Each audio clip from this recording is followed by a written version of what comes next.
I'm Justin Stone here again from EliteBaseball.tv. This time of year, we're starting to prep for games. And now young players are starting to see some live pitching, or at least a farther distance and more velocity for the first time. I tell every player, expect to feel a little uncomfortable at first when you're seeing live pitching, especially in a cage where you feel like you have a little bit of a tunnel vision, and every flaw that you have in your swing at this point is going to be magnified. So with added distance and added velocity becomes less margin and room for error. So I'm going to tell you today an easy progression that can start to build you up so you can have success early on when you're getting your timing set against live batting practice and eventually live pitchers versus hitters. And the first thing that I go back to that ruins the mechanics that you've been working on all off season is tempo. What ends up happening are hitters get a little bit of increased anxiety, increased heart rate, and everything starts to speed up because one, there's a little bit of a fear factor in there when we're going against youth pitchers that are throwing live for the first time. You know, the pitchers are getting ready too. Their command may not be what it is in June or July. So there's a little bit of fear factor in there. That's going to speed up the central nervous system, and the heart rate's going to speed up, and there's going to be a little bit of fear and anxiety in there. Number two, the hitter often wants to match the intensity of the pitcher. Pitcher's going to go really hard. He's competing. This is a faster speed so far than what we've seen in underhand flips or any short work we've done so far. So as a hitter, I'm getting amped up now. And I say, okay, I'm going to match the intensity of the pitcher. I'm going to go harder myself. What ends up happening now is we have increased heart rate, increased effort, and we ruin tempo. Tempo is the number one thing that you're probably working on in a training situation, whether you realize it or not, that's going to lead to good mechanics. The body has to be under control in a slow, smooth pace in the load stride mechanism. This is the only way the body can sequence and take energy from the biggest muscles, from the ground, through our legs, up the core, and eventually filter out a swing that whips the bat through the zone, out the arms and barrel head. So if we end up going really fast, the tempo is ruined. And the best case scenario here is we have what's called a one-piece swing, where the body just rotates open like an open and closing door, all in one piece. Worst case scenario is you fire from the top first.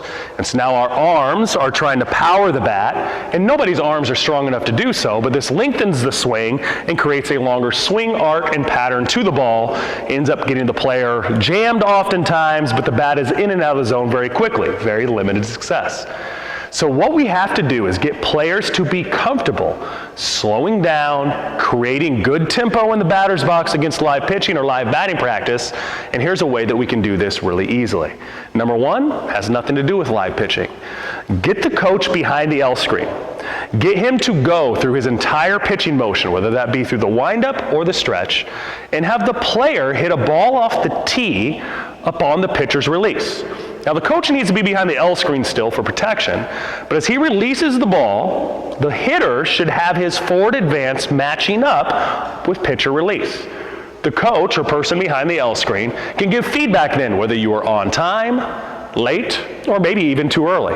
This takes the fear of a moving ball and timing out of the equation just to make sure that the player is first starting on time.